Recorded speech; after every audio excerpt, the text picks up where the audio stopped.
코로나19 신인류 시대. 네, 이사자키가 특별기획으로 코로나19 이후에 우리의 삶을 통찰하는 데 도움 주실 분들 차례로 만나보고 있는데, 오늘은 포스트 코로나 시대, 도시와 건축 그리고 우리의 주거는 어떻게 변하고 어떻게 변해갈 것인지, 이 주제로 홍익대학교의 유현준 교수를 초대했습니다. 어서 오십시오. 네, 안녕하세요. 네. 먼저 재택근무들 많이 하고, 그죠? 네. 사무실 없어도 되는 거 아니에요, 이제? 글쎄요. 학교도 이제 필요 없어지는 거 아니에요? 뭐 완벽하게 없어질 것 같지는 않은데요. 상당 부분 뭐 한 20-30%는 많이 깨져나갈 거라고 생각을 합니다. 그러니까요. 네, 운영 체계가 달라지니까요. 그러니까 도시의 기본 설계도 변화할 것 같고, 네. 주거 공간도 사무 공간도 큰 변화가 오겠네요. 네, 근데 아마 저항 세력도 만만치 않을 겁니다. 실질적으로 사무실에 출근하지 않으면은 기존의 권력을 갖고 있던 직장 상사분들이 별로 안 좋아하기 때문에 그것들을 모으려고 하는 것들이 있을 거고요. 기능적으로 보더라도 어떻게 보면 모였을 때 예상하지 않았던 시너지 효과들도 있기 때문에. 네. 그래서 그거를 그러니까 상시적으로 모여 있었다면 그동안에는 이제는 가끔 모이는. 네, 그렇게 될 수는 있겠죠. 근데 업종마다 좀 다를 것 다르겠죠? 같습니다. 네. 본격적으로 얘기하기 전에 과거의 우리 역사에서 어떤 이런 팬데믹이 인간의 삶의 도시건축 설계의 기본을 변화시킨 그런 전례도 있어요? 항상 그렇습니다. 아, 그래요? 네, 역사를 보면 대표적인 거 하나만 예로 들어보세요. 뭐 파리의 하수도 시스템을 만든 것과 사실은 장티푸스나 콜레라 같은 수인성 전염병이 돌았기 때문에 맞아요. 하수도 시스템을 만들었고, 최초의 문명이라고 할 수 있는 수메르 문명, 메소포타미아에 있는 것도 건조기후대에서 만들어진 도시인데요. 그것도 역시 전염병에 강한 지역이기 때문에 건조기후대에서 만들어진 거죠.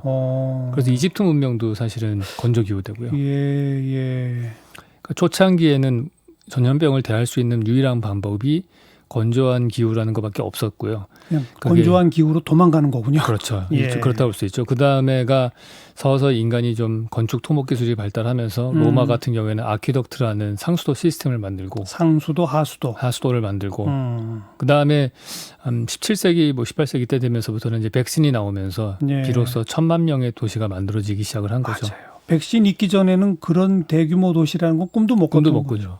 사실. 네. 그러면 이번에 코로나는 우리에게 이제 어떤 변화를 가져올까요? 뭐부터 볼까요? 도시, 건축, 주거, 사무실? 일단 뭐 주거부터 보시면은 주거. 이번에 많은 분들이 되게 집에서 재택근무하고 온라인 수업 들으면서 스트레스를 되게 많이 받으셨는데, 근데 그 이유가 지금 우리가 갖고 있는 주거의 형태라고 하는 게, 주중에 낮 시간에는 아이들은 학교에 가고 직장을 가지신 어른들은 밖에 나가서 일하는 건데, 밤에 잠만 자는. 그렇죠. 그랬다가 지금 갑자기 집에 다 모여 있게 되니까 사실은 그 공간 체계 자체가 그 많은 시설들을 수용할 수가 없는 거예요. 그 많은 기능들을. 시간으로 산술적으로 계산을 해봐도 한 155% 정도가 증가된 정도이기 때문에, 근데 그거에 대한 재편이 좀 있어야 될 것 같아요. 앞으로 만약에 재택근무를 한다면 주거의 사이즈가 좀 커질 수도 있고, 저희들이 이미 1인 가구가 됐기 때문에 많은 사람들이 소형 주거 공간을 찾았는데, 그 최소한의 사이즈라고 하는 거가 좀 커질 수 있고요. 기존의 원룸. 네. 원룸의 사이즈가 사실은 거기서 사무도 해야 되기 때문에. 네, 그렇죠. 그리고 더 많은 시간을 보내니까. 그렇군요. 사람들이 뭐 시어링 하우스가 하나의 대안이라고는 하지만 그거는 완벽하지는 않거든요. 너무 좁으면 스트레스가 더 강해지죠. 아무래도 오래 그렇죠. 있을수록. 네, 그렇죠. 근데 그건 돈이 들잖아요. 그렇죠. 주거 공간을 늘리려면. 아무래도 그렇게 되겠죠. 근데 이제 그거를 여러 가지 형태로 나올 것 같아요. 이제 재택근무나 아니면은 학교도 온라인 수업이 가능해지면은 뭐 나흘 정도는 도시에서 지내고, 뭐 좁은 집에 지낼 수 있겠죠. 그 다음에 한 3일 정도는 지방에 있는 세컨 하우스 같은 데 가가지고 지낼 수도 있고요. 그건 진짜 부잣집 얘기 아니에요? 그렇죠. 완전히 부잣집 얘기죠. 그죠. 근데 그게 만약에 그런 식으로 공간이 해체되기 시작을 하면은 뭐 전반적으로 좀 재구성이 될 것 같기는 합니다. 또 하나는 도시 속에서 많은 빈 공간들이 나올 거예요. 왜냐하면 온라인으로 주문을 해서 사용하기 시작을 하면은 많은 상업 시설이라고 하는 데가 빈 공간이 생길 거고, 그렇죠. 도심 내에. 근데 그것들이 어떠한 방식으로 재구성되느냐가 또 다른 팩터입니다. 기존의 상업 시설이 주거 시설이 될 수도 있고, 아니면 그냥 공원식으로 바뀌어버릴 수도 있고. 네, 제가 볼 때는 실내 공간으로 되어 있는 면적들은 아마 주거로 재편되는 게 바람직하다고 보고요. 바라는 거는 사실은 이 물류가 계속 늘어나고 있는데 예, 이 예. 물류 시스템들을 좀 눈에 안 보이는 지하 터널로 옮기면서 지상의 도로가 조금 더 많이 인간들을 위해서 쉬어질 수 있게끔 바뀌었으면 좋겠다고 생각합니다. 지하 터널을 이용해서 물류 배송을 해요? 네, 그런 계획안이 도요타 자동차에서 계획을 하고 있거든요. 그게 어떻게 가능하죠? 뭐 사실 트럭이 다니는다고 하면은 예. 사람이 다니는 터널이라고 하면은 높이가 한 4m 정도는 돼야 될 텐데 예. 그냥 자율주행 로봇만 다니는 터널을 뚫을 수가 있는 거죠. 그럼 높이가 한 1m 정도밖에 안 되고 건축비도 훨씬 쌀 거예요. 그러니까 지하철을 과거에 뚫었다면은 지금은 사실은 지하 물류 터널을 뚫을 때가 된 거죠. 이야, 이건 획기적 아이디어인데요? 네, 그렇다고 생각을 합니다. 만약에 이걸 도시에 적용하고 있는 나라가 있어요? 그런 도시가? 아직 적용된 사례가 없어서 우리나라가 그걸 처음으로 했으면 합니다. 그렇게 되면은 상당히 효율적인 도시. 어마어마한 비용이 들 것 같은데요, 근데? 근데 실제로 지하철 뚫는 것보다는 적게 들을 거라고 물론 생각해요. 그보단 적게 들겠습니다만 네. 그냥 기존의 물류 오토바이나 네. 트럭으로 하던 거에 비해서 그만큼 그 에너지 효율. 투자 대비 효과가 나올까요? 저는 그렇다고 생각을 합니다. 왜냐하면은 보통 우리가 오토바이로 피자 한 판을 배달해서 먹을 때 뭐 한 1kg짜리 피자를 60kg짜리 체중의 그 사람이 뭐 100kg짜리 오토바이를 타고 이동을 합니다. 맞아요. 161kg가 이동을 하죠. 예. 근데 만약에 그 자율주행 로봇 10kg짜리 로봇이라고 한다면 11kg만 이동하면 되는 거예요. 획기적인데요. 네, 그게 제가 볼 때는 우리의 도시를 바꿀 수 있을 공상 과학 영화에 나오는 것 같아요. 아직은. 아니 근데 이게 그렇게 기술적으로도 어렵지도 않고요. 저희가 한 1970년대 때 경부고속도로를 뚫었을 때를 한번 생각을 해보세요. 예. 그때 당시만 하더라도 고속도로에 무슨 돈을 그렇게 들이냐 했을 경부고속도로 그 돈 들여서 뚫어놓으면은 차 한 대도 안 다닐 거다 그랬어요. 그랬죠. 근데 그게 새로운 산업을 만들었잖아요. 저희가. 그래서 저는 그런 사실은 테크놀로지라고 하는 거가 발전을 하면은 눈에 안 보이게 사라지거든요. 네. 하수도, 지하철, 그다음에 모든 전선 지중화되고요. 스마트폰 같은 경우에도 모든 키보드가 다 화면 속으로 숨잖아요. 그렇죠. 근데 아직까지도 도로, 자동차, 뭐 자동차 이런 것들은 근데 저는 이게 필요하다고 생각을 하는 이유가 드론으로 공중으로 하는 것보다 지하가 낫나요? 드론은 저는 도시 속에서는 불가능하다고 생각을 합니다. 왜요? 소음 때문에요. 그 부분을 간과를 많이 하시는 것 같아요. 소음 부분을. 만약에 우리가 그렇게 바꾸기 시작을 한다면은 이걸 만약에 안 했을 경우에 어떤 현상이 생길 거라고 보냐면은 안 하게 되면은 지상에 있는 모든 도로가 물류하는 교통량으로 채워질 거라고요. 택배차로 가득 찰 것이다. 점점 더. 네. 근데 그렇게 됐을 때의 우리의 도시의 모습은 상당히 사회적으로 되게 안 좋은 도시가 되는 거죠. 네. 이게 블락길이 단절이 되고요. 자율주행차 시대가 돼도 역시 마찬가지일까요? 자율주행차 시대가 되면 도로에 지금보다는 교통량이 훨씬 줄어들 거라고 하잖아요. 네. 근데 이제 그게 사회적인 이슈랑 연결이 돼 있어서 법적으로 사람이 운전하는 자동차와 로봇이 운전하는 그러니까 자율주행 자동차가 사고가 났을 때 법적 책임이라든지 이런 것 때문에 뭐 혹자는 그게 뭐 10년 내로는 안 일어날 거다 그런 얘기도 하거든요. 그런데 지금 주장하시는 지하 물류 터널은 10년 이내에 만들 수 있다. 지금 당장이라도 가능하죠. 왜냐하면 큰 돈이 들어가는 저는 사실 이거는 현대자동차 그룹 같은 데가 진행해야 되는 일이라고 생각을 해요.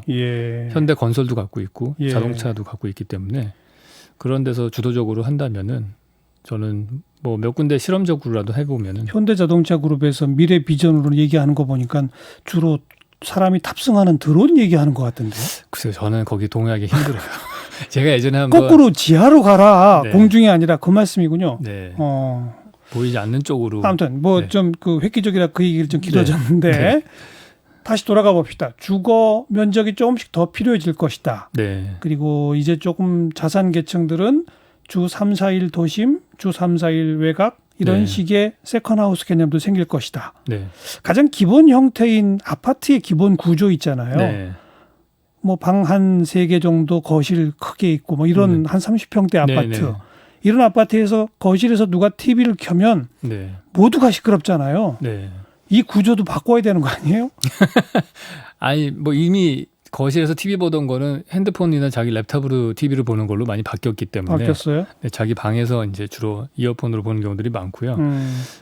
사실은 그거보다도 더 심각한 문제는 그 두 가지라고 봅니다. 하나는 테라스가 좀 생겨야 된다. 테라스? 네, 우리가 계속해서 이 코로나 사태 때 외부 공간을 많이 나가게 됐는데 외부 공간이라고 하는 데가 대부분 다 퍼블릭 스페이스예요. 그렇죠. 공공의 공간밖에 없어서 편안하게 혼자 있을 수 있는 그러니까 사회적 거리를 두고 자연을 즐길 수 있는 그런 테라스가 너무 없었다는 게 문제라고 보고요.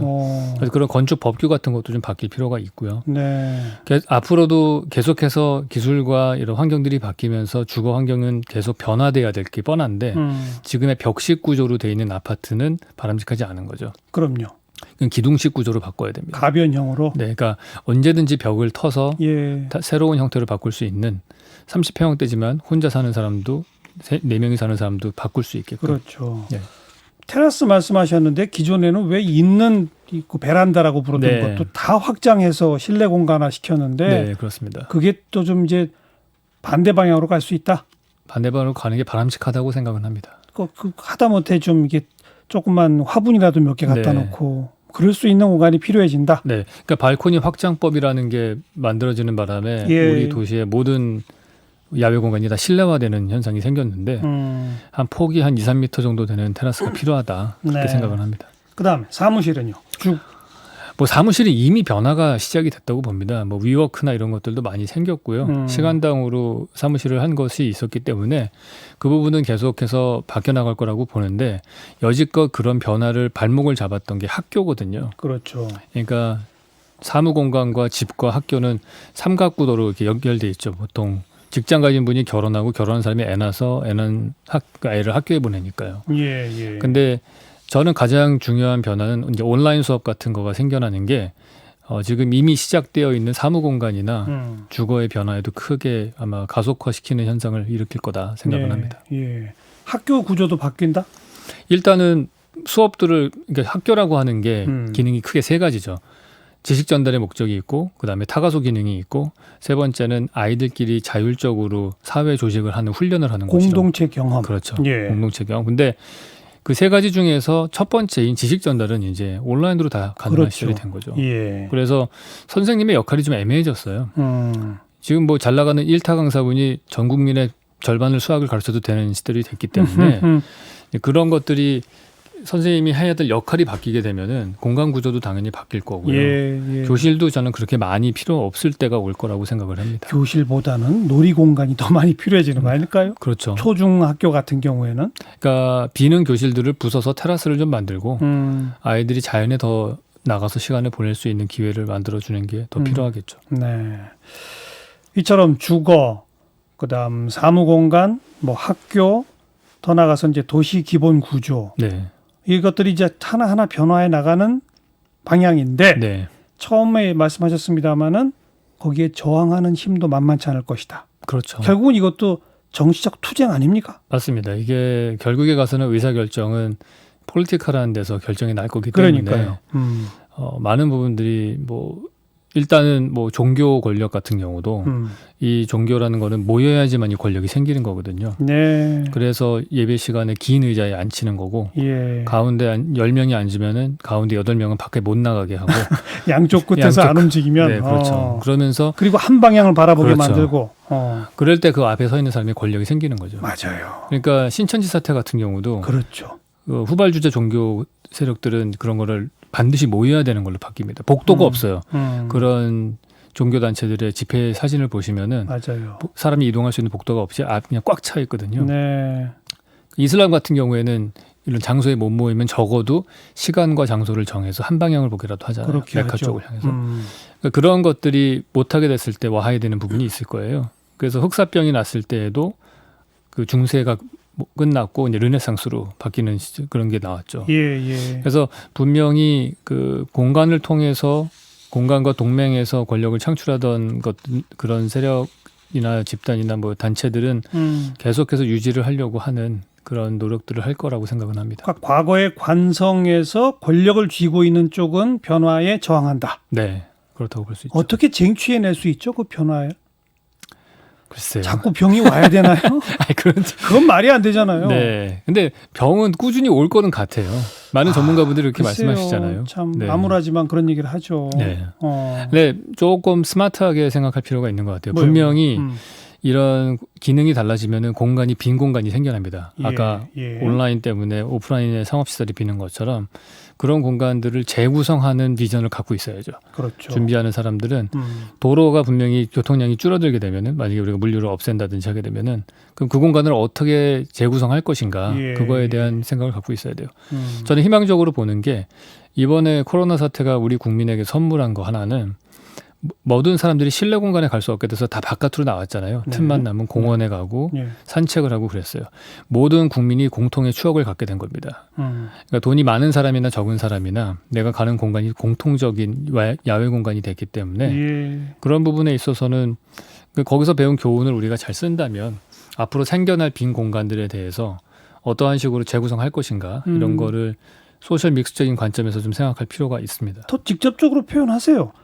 공원에 대한 추억을 공유하게 되었다. 네, 그거잖아요. 그렇죠. 그러니까 이거 재개발해서 주상복합으로 지어서 돈 법시다라는 주장보다 네. 여기 공원 만듭시다는 주장에 동의할 국민이 많아졌다는 거 아니에요? 네. 근데 우리가 자본주의 사회에서 경제도 생각해야 되니까 아, 저는 우리가 스마트하게 하려면은 경제적 이익도 얻으면서 그러면서 동시에 우리가 필요한 걸 얻어내는 트레이드 할 줄 아는 게 필요하다고 생각을 해요. 예. 그래서 어느 한쪽만의 생각을 듣고서 하는 것보다는 뭐 너무 황당한 얘기일 수는 있지만은 제가 꿈꾸는 거는 우리 도시를 더 매력적이고 네. 이미 우리가 의료보험 시스템도 좋기 때문에 외국 사람들이 한국에 와서 살고 싶어하고 교포들이 리쇼어링도 생기고 있거든요. 예. 이럴 때 어떻게 보면 해외 사람들이 들어오면서 더 창의적인 도시도 될 수 있고 더 자본도 우리나라로 몰릴 수 있다고 생각을 합니다. 만약에 우리가 지금 우리 세금으로 공원을 만들 수 없다면 만약에 뭐 펜트하우스를 비싸게 만들어서 중동 부자한테 팔고요. 네. 300억에 팔고 예. 그 돈으로 지상에다가 300평짜리 포켓파크를 만들든지 뭐 여러 가지 우리가 창의적인 생각을 할 수 있을 것 같아요. 윈윈할 수 있게끔. 네. 저는 파리가 유럽의 문화의 중심이 된 거는 하수도 덕분이라고 생각을 하거든요. 그렇죠. 하수도가 전염병이 없는 도시를 만들었고 그게 곧 창의적인 사람과 자본을 끌어들였고 그 사람들에게 그림을 팔기 위해서 화가들이 모인 거죠. 그렇죠. 그러니까 그러한 과거의 역사를 돌이켜 봤을 때 서울을 좀 재구성할 필요가 있지 않나 그런 네. 생각을 해봅니다. 그래서 서울이 지하 물류 통로로 새로운 문명을 시작하는 그런 도시로 만들어보자. 저는 뭐 너무 SF적이긴 한데 좀 그랬으면 좋겠다 생각을 합니다. 네, 그렇습니다. 이 변화의 자본주의적 요소도 함께 고려해서 네. 경제성도 추구하되 우리가 함께 이번 경험을 통해서 알게 된 공간, 자연 이런 것들도 동시에 실현시킬 수 있는 대안들에 대한 창조적 발상. 네, 그렇습니다. 건축가들 할 일이 많아지네요, 점점 더. 근데 건축주가 돈을 써야 되거든요. 홍익대학교 유현준 교수 고맙습니다. 네, 감사합니다.